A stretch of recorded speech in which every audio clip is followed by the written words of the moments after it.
महामेळाव्याचे अध्यक्ष, या महाराष्ट्राचे श्रद्धापूर्वक नेतृत्व, या बहुजनांचे, वंचितांचे, भटक्या विमुक्तांचे, ओबीसीचे, सर्व मागासवर्गीयाचे, ओपनचे व कामगारांचे, कष्टकऱ्यांचे नेते आदरणीय श्रद्धेय श्री बाळासाहेब आंबेडकर, या महामेळाव्याचे उद्घाटक, या सब तमाम ओबीसीचे नेतृत्व, ज्यांनी सातत्याने या ओबीसी जनमोर्चाच्या माध्यमातून सगळा ओबीसी संघटित करून त्यांना त्यांचे हक्क मिळवण्यासाठी कार्यरत आहेत, ते आमचे मार्गदर्शक आदरणीय प्रकाश अण्णा शेंडगे साहेब, या मराठवाड्याची बुलंद तोफ, आक्रमक नेतृत्व प्राध्यापक टी.पी. मुंडे सर, या ओबीसी जनमोर्चाचे सरचिटणीस आदरणीय चंद्रकांत भावकर साहेब, या मंचावर उपस्थित या ठिकाणी खासदार महात्मे साहेब, विठ्ठलराव दळे साहेब, विष्णू जाधव साहेब, चव्हाण साहेब, सर्व या मंचावर उपस्थित त्या ठिकाणी नागराव पांचाळजी, सर्व ओबीसी नेते आलेल्या, प्रत्येक भटके मुक्त ओबीसी नेते सचिन नाईकजी, या ठिकाणी माझे सहकारी महेंद्रजी देमगुंडे, या ठिकाणी या सर्व ओबीसी नेते, आणि या ठिकाणी जमलेला उन्हामध्ये आपलं काम सोडून, कष्ट सोडून गावागड्यातून आलेले हजारो ओबीसी बांधवांना माझा या ठिकाणी जय ओबीसी, जय भीम. बांधवांनो, या ठिकाणी जरा इकडे बसलेले, जरा मैदान द्या ना इकडे. सावली सावली काय करायले, लय सावलीमध्ये राहिला तर उन्हात जायची वेळ आली, आरक्षण जायचं वेळ आली. या इकडे मैदाना, उन्हामध्ये उठा, तिकडे जरा मैदानात तिकडे पुढे या.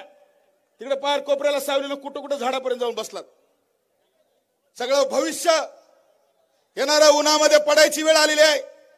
तुमचे आमचे लेकरं बाळाचं रस्त्यावर उघडे पडायची वेळ आलेली आहे, आणि आता तरी आपण कुठेतरी जागा व्हायची टाइम आलेला आहे. म्हणून या ठिकाणी बांधवांनो, आज श्रद्धेय बाळासाहेब आंबेडकर, प्रकाश अण्णा शेंडगे आणि सर्व नेते मंडळी इथं आलेले आहेत.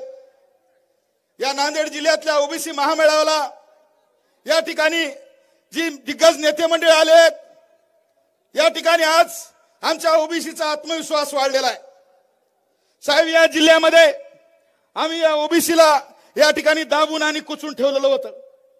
इतकं दाबलेलं आहे की गेल्या 70 वर्षामध्ये या ओबीसीला काहीच दिलं नाही. ग्रामपंचायतला ते निवडून आले, आम्ही नाचलो. जिल्हा परिषदला आले तरी नाचतो आम्ही. आमदार बी ते झाले तरी नाचालोत आम्ही. खासदार झाले तरी बी त्यांच्या ढोल ताशावर नाचालो. बँका घेऊन गेले, कारखाने घेऊन गेले तरी देखील आम्ही आमचं भंडारा उधळून, गुलाल उधळून त्याच्या पुढे नाचण्यावरच आहेत. अरे येड्या बांधवांना, सगळं दिलं, आता आरक्षण सुद्धा घ्यायला निघालेत आणि अजून सुद्धा आम्ही बागडायलोत, नाचायलोत. आता काय राहणार आहे? उघडं करायला निघालेत तुम्हाला सगळ्याला. काहीच ठेवायची तयारी नाही. या जिल्ह्यामध्ये ओबीसीला फक्त वापरून फेकायचं काम या ठिकाणी केलेलं आहे आपल्या ठिकाणी. कुठे आहेत अशोकराव चव्हाण साहेब? कुठे आहात तुम्ही? विधानसभेमध्ये आमच्या समाजाला आरक्षण द्या म्हणलात, आणि आमच्या ओबीसी बद्दल कोण बोलायचं? कोणी बोलायचं? तुम्ही तुमच्या समाजाबद्दल बोलण्याला अधिकार आहे तुम्हाला. कुठे आहेत राजेश पवार? कुठे आहे काँग्रेस? कुठे आहे बीजेपी? अरे कुठे आहे तुषार राठोड? ओबीसीचा नेता आहेस ना तो. कुठे आहेत तुम्ही? त्या ठिकाणी तुमच्या समाजाबद्दल त्या ठिकाणी बोलता अशोकराव चव्हाण. गेली 2-3 पिढ्यापासून हा ओबीसी तुम्हाला मतदान करीत आलाय. तुम्ही आम्हाला काय विसरलात? आमच्याबद्दल 2 शब्द बोलायला तुम्हाला काय लाज वाटली का? काय काय नाही बोलत?